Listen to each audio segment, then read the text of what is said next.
ಮಹಾಲಕ್ಷ್ಮಿ ಮದುವೆ ಸೋಮವಾರದಿಂದ ಶನಿವಾರ ಸಂಜೆ 6:30ಕ್ಕೆ ನಿಮ್ಮ ಸನ್ ಉದಯದಲ್ಲಿ.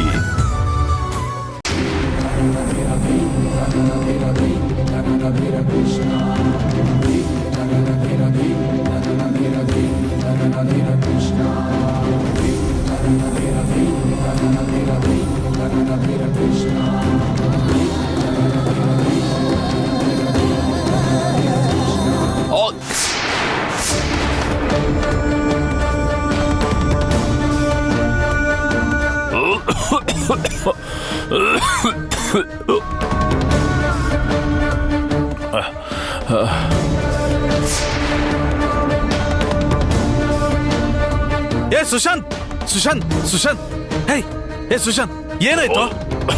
ಏಯ್ ಏಯ್ ಸಮಾಧಾನ ಮಾಡ್ಕೋ ಸಮಾಧಾನ ಮಾಡ್ಕೋ.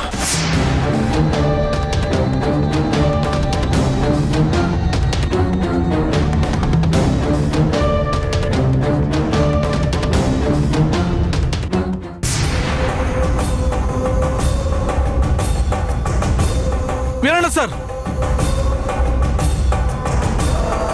ವೀರಣ್ಣ ಸರ್ ದಯವಿಟ್ಟು ನನ್ನ ಮಾತು ಕೇಳಿ. ಏನ್ ಹೇಳಿ? ಅಲ್ಲ ನೀವೇನ್ ಅನ್ಕೋತಿದ್ರೋ ಅದು ನನ್ಗೆ ಅರ್ಥ ಆಗ್ತಿದೆ. ಅದು ಹಾಗಲ್ಲ ಸರ್. ನಾನು ಹೇಳೋ ವಿಷಯನ ಸ್ವಲ್ಪ ತಾಳ್ಮೆಯಿಂದ ಕೇಳಿ. ವೀರಣ್ಣವ್ರೆ ಪ್ಲೀಸ್ ದಯವಿಟ್ಟು ಹೇಳಿ, ಅದೇನ್ ಹೇಳ್ಬೇಕೋ ಹೇಳಿ. ಸರ್ ದಯವಿಟ್ಟು ನೀವು ಮಾತ್ರ ತಪ್ಪು ತಿಳ್ಕೊಬೇಡಿ. ಇಲ್ಲಿ ತಪ್ಪು ತಿಳ್ಕೊಳ್ಳೋಂಥದ್ದೇನು ಆಗೇ ಇಲ್ವಲ್ಲ ಸಿದ್ಧಾರ್ಥ ಅವ್ರೆ? ಏನಾಗಿದೆ ಪಾಪ?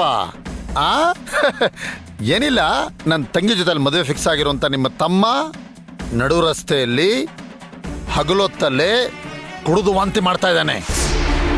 ಅಣ್ಣನಾಗಿ ನೀವು ಅವ್ರನ್ನ ಕಾಪಾಡಕ್ ಪ್ರಯತ್ನ ಪಡ್ತಾ ಇದ್ದೀರಾ. ಅದನ್ನ ತಪ್ಪು ತಿಳ್ಕೊಳ್ಳೋಂಥದ್ದು ಏನಿಲ್ಲ ಬಿಡಿ. ಅದು ಸರ್ ಒಂದ್ ಸಣ್ಣ ಮಿಸ್ಟೇಕ್ ಆಗ್ಬಿಟ್ಟಿದೆ. ಮಿಸ್ಟೇಕಾ? ಏನ್ ಮಿಸ್ಟೇಕು ಹೇಳಿ ಸಿದ್ಧಾರ್ಥ ಅವ್ರೆ, ಏನ್ ಮಿಸ್ಟೇಕು?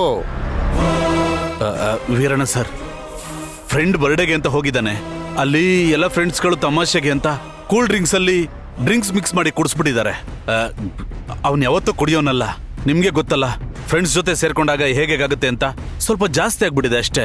ನನ್ನ ತಮ್ಮನಿಗೆ ಯಾವುದೇ ದುರಭ್ಯಾಸ ಇಲ್ಲ ವೀರಣ್ಣವ್ರೆ, ದಯವಿಟ್ಟು ನೀವು ನಂಬಿ.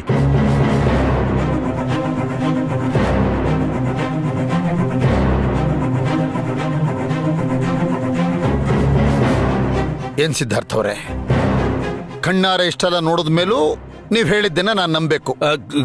ಸರ್ ಬೇಕಿದ್ರೆ ನನ್ನ ಮಗಳ ಮೇಲೆ ಆಣೆ ಮಾಡಿ ಹೇಳ್ತೀನಿ. ಸಿದ್ಧಾರ್ಥ ಅವರೇ, ಆಣೆ ಪ್ರಮಾಣ ಮಾಡೋದು ನಿಮ್ಮ ಮನೆಯಲ್ಲಿ ಸರ್ವೇ ಸಾಧಾರಣ ಆಗೋಗ್ಬಿಟ್ಟಿದೆ ಅಲ್ಲ? ಎಂತ ತಂದೆ ರೀ ನೀವು? ಹೆತ್ತ ಮಗಳ ಮೇಲೆ ಈ ತರ ಎಲ್ಲ ಮಕ್ಕಳ ಮೇಲೆ ಆಣೆ ಮಾಡಬೇಡಿ. ಮಕ್ಕಳಿಗೆ ಶ್ರೇಯಸ್ಸಲ್ಲ, ಅದು ಒಳ್ಳೇದಾಗೋದಿಲ್ಲ. ಇಲ್ಲ ಸರ್, ನಾನು ಹೇಳ್ತಿರೋದು ನಿಜ. ಸರಿ ಆಯ್ತು, ನೀವು ನಿಜ ಹೇಳ್ಬಿಟ್ರಿ, ನಾನು ಅದನ್ನ ನಂಬಿಟ್ಟೆ. ನೀವ್ ಹೇಳ್ತಾ ಇರೋದು ನಿಜಾನೇ, ನಾ ಹೊರಡ್ತೇನೆ. ಅಲ್ಲ ವೀರಣ್ಣವ್ರೆ, ನಾನು ಹೊರಡ್ತೇನೆ ಅಂದೆ.